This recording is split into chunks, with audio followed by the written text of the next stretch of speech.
नमस्कार, मैं हूं आपके साथ विभा उपाध्याय और आप देख रहे हैं खबर 1 मिनट 60 सेकंड में खबरों की तह तक का विश्लेषण। पहली खबर बाढ़ से जुड़ी हुई। बिहार के कई जिलों में बाढ़ का कहर जारी है। लोग अपना घर बार छोड़कर सुरक्षित ठिकानों की तलाश कर रहे हैं। वहीं दूसरी तरफ बाढ़ के पानी में कई बच्चों के डूबने की घटनाएं भी सामने आती हैं। बहुत बार ऐसा देखा गया है कि नहाने के दौरान लोग बाढ़ के पानी में बह जाते हैं, तो कहीं नदी को पार करते वक्त लोग पानी के शिकार हो जाते हैं। लेकिन इन सब के बावजूद भी कुछ लोग ऐसे हैं जो इस बात को समझ नहीं रहे और मस्ती के चक्कर में अपनी जान से खिलवाड़ कर रहे हैं। खासकर छोटे छोटे बच्चे मानने को तैयार नहीं हैं। कुछ ऐसी तस्वीर दरभंगा से आई है। छोटे छोटे बच्चे उफनती नदी में छलांग लगा रहे हैं और उन्हें रोकने वाला भी कोई नहीं है। 9 साल के। तो 9 साल के हो, इतना गहरा पानी में डूब रहे हो, मतलब तैराकी कर रहे हो? नहा रहे थे हम लोग। डर नहीं लगता है? नहीं, हम लोग के डर नहीं लगता है। क्यों नहीं लगता है बताओ? तुम इतना छोटा बच्चा हो, इतना पानी है, कहीं कुछ घटना घट गया तो? हम लोग खेलने आता है। ये बच्चे भूल गए हैं कि अगर थोड़ी सी भी चूक हुई तो ये मस्ती मातम में तब्दील हो सकती है। इसलिए जरूरत है सावधान और सतर्क रहने की। बिहार के सीतामढ़ी में बागमती और अधवारा समूह की नदियों ने कहर बरपाया है। जिले में आई बाढ़ से सैकड़ों की संख्या में लोग विस्थापित हो चुके हैं। बाढ़ में अपना सब कुछ खो चुके ग्रामीण जहां तहां जिंदगी गुजारने को विवश हैं। हालत इतनी खराब हो गई है कि लोगों ने रेलवे ट्रैक पर शरण लिया है। पिछले 15 दिनों से ये लोग ऐसे ही रहने को मजबूर हैं। इन लोगों के सामने खाने पीने की समस्या उत्पन्न हो गई है। लोग दाने दाने के मोहताज बने हुए हैं। हम लोग के घर में पानी है। अच्छा। अपना बाल बच्चा के लेके यहाँ ट्रेन के पटरी पर है। कोई सहारा नहीं है। खाने पीने के कोई है ये नहीं है जो हम लोग बच्चा के कौन-सी खियावे, कौन-सी कैसे रखे। बरसात है। अच्छा। पानी है सर, उसमें कोई उपाय है ना। अब घर में जाने के लिए भी कोई उपाय नहीं है। वहीं इस दुख की घड़ी में ना ही प्रशासन की ओर से कोई मदद मिल रही है और ना ही विधायक जी इनकी तकलीफों को जानने पहुंचे हैं। रेलवे ट्रैक पर रह रहे लोगों को सांप और बिच्छू का डर भी सताता रहता है। गोपालगंज में गंडक के पानी में कमी आई है, जिससे बाढ़ प्रभावित इलाकों में लोगों को थोड़ी राहत मिली। लेकिन इस दौरान गंडक की तबाही की वो तस्वीरें भी दिखी जिसको देखकर अंदाजा लगाया जा सकता है कि कितनी भयावह स्थिति यहाँ पर रही होगी। आप देख सकते हैं कि यहाँ कई पक्के घर हैं जो अब टूट चुके हैं। शौचालय ध्वस्त हो गया है। जो झोपड़ियाँ अभी भी बची हुई हैं, वो भी मलबे में तब्दील हो गई है। जब पानी कम होता है तब वे अपनी टूटी हुई झोपड़ियों को समेटने का काम करते हैं। अपने घर और गांव में रहने की कोशिश करते हैं और जब पानी बढ़ता है तब लोग वापस तटबंध पर लौट जाते हैं। घर हम लोग पानी के अंदर रहते हैं सर। 3 महीने तक हम लोग को पानी में गुजारना पड़ता है। तो क्या क्या दिक्कत हुई थी आप लोगों को जब पानी बढ़ा था? अब हम लोग का दिक्कत क्या है, जो मिलता है वो खाते हैं, नहीं मिलता है तो इधर उधर से दर दुकान से ले आके खाते हैं, चिवड़ा मीठा खा कर रहते हैं। इनकी मुश्किलें तब और बढ़ जाती हैं जब उन्हें प्रशासन और सरकार की तरफ से भी मदद नहीं मिलती। इस बार भी यहाँ के लोगों का बहुत बुरा हाल है। अब लोग प्रशासन से मदद की गुहार लगा रहे हैं। बिहार में लगातार हो रही बारिश से जहां एक तरफ बिहार के कई जिलों में लोग जल कैदी बने हुए हैं, तो वहीं सिवान जिले की महिलाएं खुशी से गीत गा रही हैं। पानी से पटे खेत में महिलाएं काम करते करते पारंपरिक गीत भी गा रही है। दरअसल यहाँ रुक रुक कर हो रही बारिश से धान के फसल को फायदा हो रहा है। पानी आने से काफी अच्छा पैदावार होगा, जिसकी वजह से ये महिलाएं खुश हैं। खुशी खुशी ये महिलाएं धान के बीज उखाड़कर धान की रोपनी करने में जुटी हुई हैं। खुशी के बात बा। सब आदमी धान रोपता। 10 दिन बारिश भइल बा। खेत में पानी लागल बा। नहर के पानी आइल बा। लेव लागल बा। धान रोपाता। धान गीत गा के धान जनता गीत गावता, धान रोपता। महिलाओं का मानना है कि बारिश से खरीफ फसलों को जीवन दान मिला है। वहीं माना जाता है कि धान की रोपनी के वक्त पारंपरिक गीत गाने से भगवान की कृपा बनी रहती है। दरभंगा जिले में बाढ़ का पानी धीरे धीरे शहरी इलाकों में प्रवेश कर रहा है और लोगों की परेशानी बढ़ती जा रही है। बाढ़ का पानी दरभंगा के आधुनिक बस स्टैंड में घुस चुका है। बस स्टैंड में घुटने भर पानी है और बस, दुकानें सब पानी में डूब रहे हैं। केवटी प्रखंड के असरहा पंचायत में जब बाढ़ ने अपना दायरा बढ़ाया और पंचायत के चारों तरफ से सड़क संपर्क बंद हो गया, ऐसे में अब एनडीआरएफ की 4 टीमों के 1 दर्जन जवानों ने मोर्चा संभाल लिया है, जिससे बाढ़ प्रभावित इलाकों के लोगों को काफी राहत मिली। एनडीआरएफ की टीम लगातार बाढ़ से घिरे परिवारों तक मदद पहुंचा रही है। लोगों को गांव से निकालने और पहुंचाने का काम कर रही है। नदी टूट जाने के कारण पानी एकाएक बहुत ज़्यादा हो गया है, जिसके कारण जो है कि यहाँ पर एनडीआरएफ टीम को सीओ साहब ने बुलाया और हम लोग जो है कि यहाँ पे काम कर रहे हैं। दरभंगा के कई इलाकों में बाढ़ का पानी घुस चुका है। ऐसे में लोगों की परेशानी बढ़ गई है। अब एनडीआरएफ की टीम के आने से लोगों को उम्मीद है कि मदद तेजी से मिल पाएगी। उत्तर बिहार के कई जिलों में बाढ़ की वजह से परेशानी बनी हुई है। लोगों की दिनचर्या पर भी इसका असर पड़ा है। आपको दिखाते हैं मधुबनी जिला मुख्यालय की तस्वीरें। यहाँ ज्यादातर कॉलोनी में जल निकासी की व्यवस्था नहीं होने से पिछले कई हफ्तों से लोग जल कैदी बनकर रह गए हैं। घरों से बाहर निकलने के लिए कमर भर पानी से गुजरना यहाँ के लोगों की नियति बन चुकी है। मोहल्ले में पानी होने की वजह से महिलाओं और बच्चों की मुश्किलें काफी बढ़ गई हैं। ये हाल तब है जबकि जिला समाहरणालय से महज 2 किलोमीटर की दूरी पर रहमतगंज मोहल्ला है। आप लोग मतलब कैसे घर से कैसे निकल पाते हैं? निकल नहीं पाते हैं। हम लोग का बच्चा भूख मरता है, लेकिन क्या कर सकते हैं, किसको कहेंगे। यही लिए कोई किसी आता है घींच करके ले जाता है, कोई सुनता थोड़ी है। इस बार जून के महीने में ही काफी बारिश हुई, जिसकी वजह से ज्यादातर नदियां उफान पर हैं।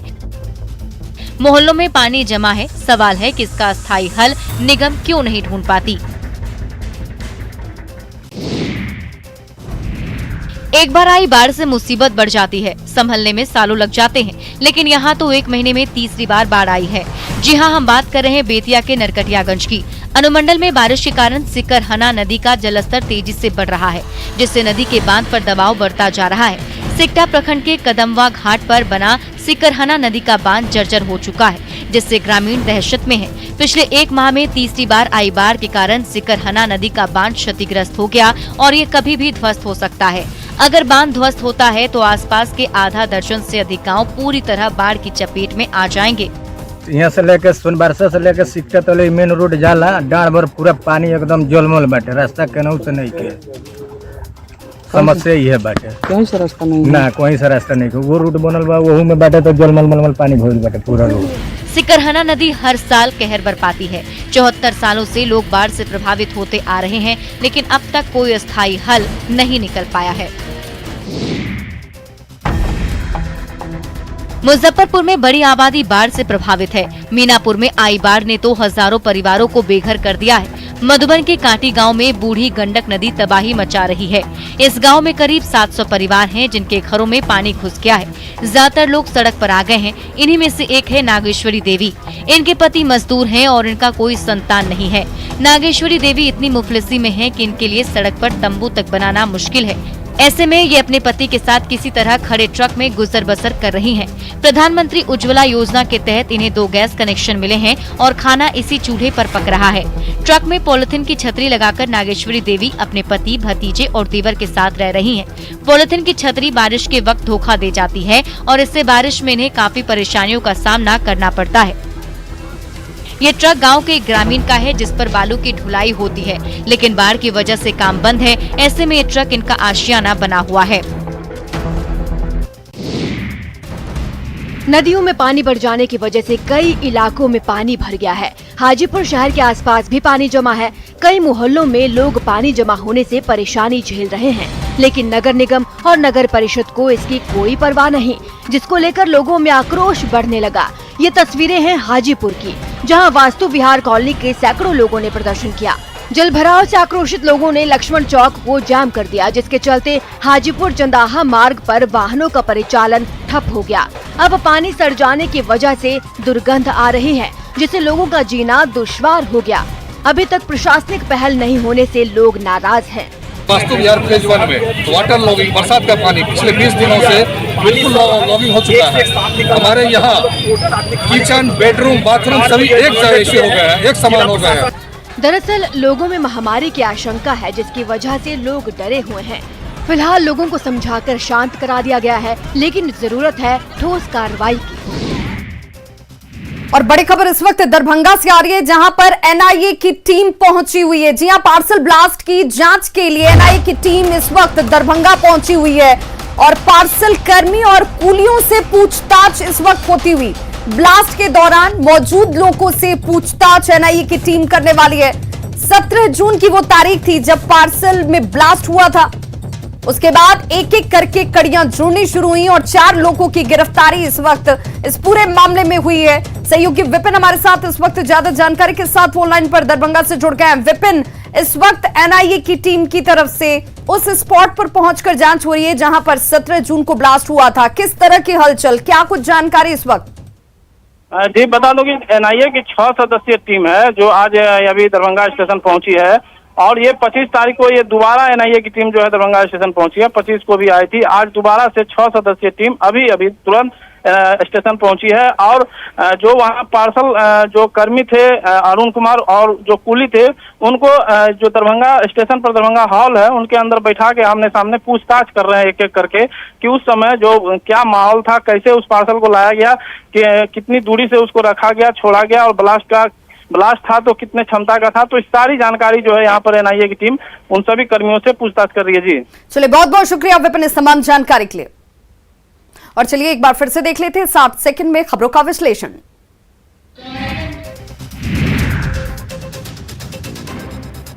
लगातार सामने आ रही हैं। ताजा मामला खगड़िया का है जहां 2 युवकों की ग्रामीणों ने खंभे से बांधकर जमकर पिटाई की। नौहट्टा के केदली गांव का ये मामला है। बताया जा रहा है कि मनोज राम की दोनों पत्नी के बीच विवाद हुआ, जिसके बाद पहली पत्नी गीता देवी ने अपने मायके से 4 युवकों को बुलाकर शिवानी देवी की जान लेनी चाहिए, लेकिन बगल में सोए बच्चे के रोने की आवाज सुनकर गांव वाले वहां पहुंच गए। ग्रामीणों ने दोनों युवकों को पकड़ लिया जबकि 2 फरार हो गए। पकड़े गए दोनों युवकों की ग्रामीणों ने खूब पिटाई की। अधमरा करने के बाद पुलिस के हवाले कर दिया। पुलिस ने हत्या की कोशिश के आरोप में दोनों को जेल भेज दिया है। वहीं मनोज की पहली पत्नी गीता देवी फरार हैं। सवाल है कि हर विवाद के लिए पुलिस और कोर्ट है, फिर खुद से फैसला लेने की जल्दी क्यों?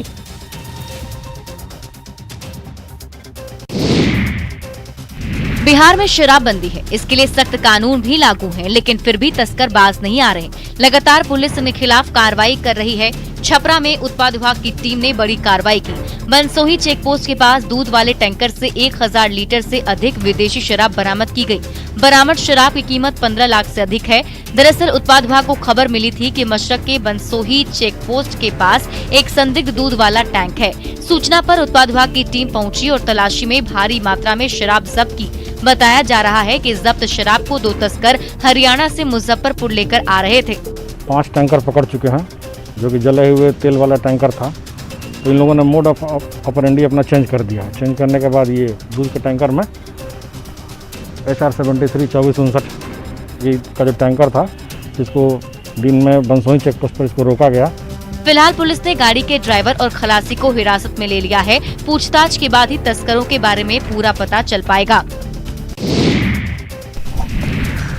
ट्रकों में छुपाकर लाई गई शराब तो आपने देखी, अब जरा नवादा से आई इन तस्वीरों को देखिए, जहां देसी शराब का धंधा फल फूल रहा है।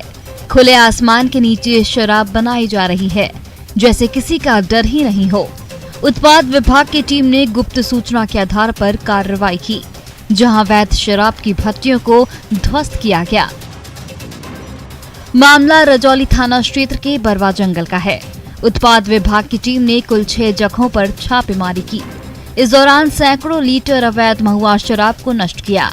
हालांकि छापेमारी की खबर मिलते ही शराब कारोबारी मौके से फरार हो गए।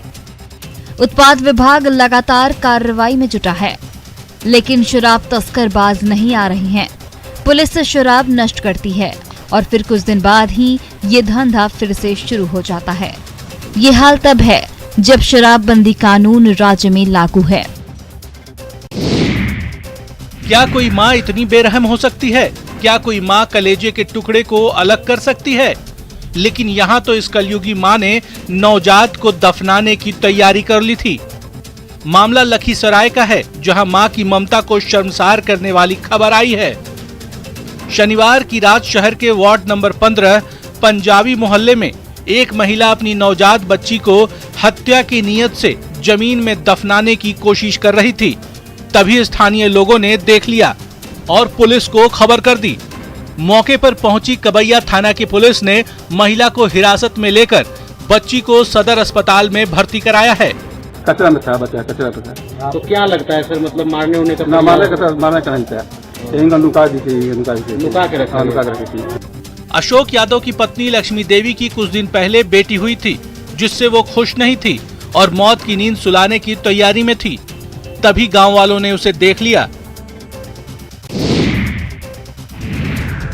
झारखंड सरकार ने बालू के उत्खनन पर रोक लगाई है। नेशनल ग्रीन ट्रिब्यूनल की ओर से बालू खनन की मनाही है, लेकिन गिरिडीह में अवैध बालू उत्खनन धड़ल्ले से जारी है। जिले की 2 बड़ी नदी उसरी और बराकर से हर दिन सैकड़ों ट्रैक्टर बालू निकाला जा रहा है और उसे जिले के विभिन्न इलाकों में मनमाने दाम पर बेचा जा रहा है। हैरत की बात ये कि प्रशासन इन घटनाओं से बेखबर दिख रहा है। इस अवैध कारोबार में कायदा कानून ताक पर है। लोगों का कहना है कई बार शिकायत की गई, लेकिन कोई कार्रवाई नहीं हो रही। वहीं बालू के लगातार खनन से नदी गहरी होती जा रही है, साथ ही नदी का स्ट्रक्चर भी खराब हो रहा है। कितना बालू रोजाना उठ जाता है? यही जो 4-5 गाड़ी से हम लोग बोझते हैं रोजाना। हाँ, जैसे बहुत टीम हम लोग है, मजदूर लोग। टोटल अगर बात करें दिन भर में कितने बालू चले जाते हैं? टोटल खूब कीजिएगा तो 20 गाड़ी जाता है। बालू माफिया को प्रशासन और स्थानीय नेताओं के संरक्षण की भी बात सामने आ रही है, जिससे उन पर कोई कड़ी कार्रवाई नहीं होती है।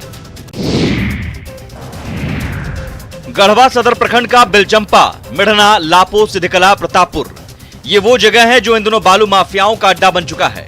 यहाँ से होकर गुजरने वाली कोयल और दानरो नदी से माफिया प्रशासन की नाक के नीचे धड़ल्ले से बालू का उठाव करते हैं। ये हाल तब है जब प्रशासन की टीम आए दिन बालू माफिया पर शिकंजा कसती है। लेकिन गढ़वा सदर अस्पताल की तस्वीर देखकर आप भी चौंक उठेंगे। ये घायल शख्स चौकीदार के बेटे हैं, जो हाल ही में पुलिस की ओर से पकड़े गए यूपी की ट्रकों की निगरानी कर रहे थे। इनका ये हाल दबंगों ने बालू तस्करी की जानकारी पुलिस को देने के आरोप में किया है। बदमाशों ने इन पर चाकू और शीशे के बोतलों से हमला कर दिया। कुछ विवाद नहीं, न उनका हम कुछ किया न कुछ अटेंडेंट ओनली उसका मतलब छूट रहा हूँ मुखिया में किसी कारोबार किया कि तुम्हारा विपक्ष में रखा। अब जरा दूसरी तस्वीर पर भी नजर दौड़ाइए। देखिए कैसे बालू विवाद को लेकर 2 गुट आपस में भिड़ गए हैं, एक दूसरे की जान लेने पर आमादा हैं। और बड़ी खबर इस वक्त मधेपुरा से आ रही है, जहां पर उदा किशनगंज कोर्ट के वकील को गोली मार दी गई है। 2 बाइक सवार अपराधियों ने गोली मारी है इस वकील को। मोहम्मद अफाक आलम नाम बताया जा रहा है, जिन्हें गंभीर हालत में पूर्णिया रेफर किया गया है। तस्वीरें आपके सामने। नरदह पंचायत के पूर्व सरपंच भी है मोहम्मद अफाक। SH 58 रहठा पचगछिया मार्ग पर इस वारदात को अपराधियों ने अंजाम दिया। दिन दहाड़े इस घटना को अंजाम देने के बाद अपराधी यहां से फरार हो चुके हैं। मधेपुरा से हमारे सहयोगी तूर बसु इस वक्त ज्यादा जानकारी के साथ वो लाइन पर जुड़ गए हैं। तूर बसु, किसी पर कोई शक शुबा क्या इस वक्त किया जाता हुआ कार्रवाई के तौर पर? जी नहीं, अभी तक जो जानकारी आ रही है, अधिवक्ता को गोली लगी है और उसको रेफर पूर्णिया कर दिया गया है। उनकी हालत काफी गंभीर बनी हुई है और दोनों अपराधी की पहचान जो है वो नहीं हो पाई है। बताया जाता है बाइक सवार दोनों अपराधी थे और जैसे ही ये अपने गांव से निकले थे कि गांव से कुछ ही दूरी पर इनको गोली मार दी गई। चलिए, बहुत बहुत शुक्रिया तूर बसु इस तमाम जानकारी के लिए। और चलिए एक बार फिर से देख लेते हैं 60 सेकंड में खबरों का विश्लेषण। चाशनी में डूबे उजले और काले रसगुल्ले आम रसगुल्ले नहीं हैं। ये लखीसराय के बढ़ैया का वो रसगुल्ला है जिसके फैन आम लोग ही नहीं बल्कि VVIP लोग भी हैं। तभी तो बढ़ैया के रसगुल्ला के मुरीद हो गए उद्योग मंत्री शाहनवाज हुसैन। बताया जाता है कि बढ़ैया के रसगुल्ला में काफी मिठास और गुणवत्ता होती है। इसकी गुणवत्ता इतनी अच्छी होती है कि शाहनवाज हुसैन भी खुद को इसे खाने से रोक नहीं सके। भागलपुर से पटना जाने के क्रम में उद्योग मंत्री शाहनवाज हुसैन अपने कार्यकर्ताओं के साथ बढ़ैया स्थित शीतला मिष्ठान भंडार में रुके और रसगुल्ले का लुत्फ उठाया। देखिए, पूरे देश में मैंने रसगुल्ले खाए हैं, लेकिन यहाँ माँ शीतला मिष्ठान भंडार जो अमित जी का जगह है, यहाँ जरूर रुकता हूँ। एक रसगुल्ला खाते सारा थकान दूर हो। इतना बढ़िया रसगुल्ला बनता है, क्वालिटी बहुत अच्छी है। कोरोना काल में कई महीनों से बंद पड़े शिक्षण संस्थान आज खुले हैं। सरकारी आदेश के मुताबिक 12 जुलाई से 50% उपस्थिति के साथ स्कूल, कॉलेज और सभी शिक्षण संस्थान खोलने के आदेश दिए गए हैं। स्कूलों में रौनक लौटने लगी है। छपरा के स्कूलों में भी रौनक लौटी है। चांदमारी स्थित CPS में भी कोरोना गाइडलाइन का पालन करते हुए विद्यालय में बच्चे पढ़ने पहुंचे और पढ़ाई शुरू की। कितने दिन बाद स्कूल आ रहे हो, कैसा लग रहा है? लगभग 3 महीना। अच्छा लग रहा है वैसे। क्या चाहते हो आप? ऐसे स्कूल खुले रहे, बोर्ड्स आ रहे हैं। कितने दिन बाद स्कूल आ रहे हैं? About 3 month. कैसा लग रहा है, क्या क्या चाहते हो आप लोग? मैं चाहता हूँ कि रेगुलर इसी तरह क्लास चले। बहुत दिनों बाद स्कूल में आकर बच्चे भी काफी खुश हैं। धीरे धीरे अनलॉक के दौरान मिल रही रियायतों से जिंदगी वापस पटरी पर लौटने लगी है, लेकिन सावधानी अभी भी जरूरी है।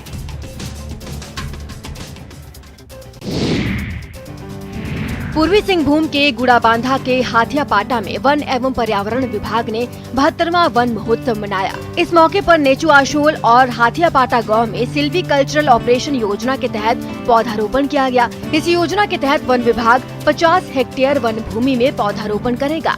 DFO ने लोगों से अधिक पेड़ लगाने की अपील की है। कार्यक्रम में मुख्य अतिथि के रूप में घाटशिला विधायक रामदास सोरेन, विशिष्ट अतिथि के रूप में DFO ममता प्रियदर्शी, रेंजर PK गोस्वामी आदि उपस्थित थे। ग्रामीणों में भी आयोजन को लेकर उत्साह देखा गया। ये जो लगातार 1972 से ये वन महोत्सव चला आ रहा है, आगे भी इसी तरह चलता रहेगा। ये वन महोत्सव एक ऐसा महोत्सव है जो हम अपने घरों से बाहर आकर मनाते हैं। वन एवं पर्यावरण को बचाने की कोशिश है, जिसको लेकर हर साल ये आयोजन जुलाई के महीने में किया जाता है। जाहिर है 50 हेक्टेयर में पौधारोपण किया जाएगा, जिससे वन क्षेत्र में इजाफा होगा।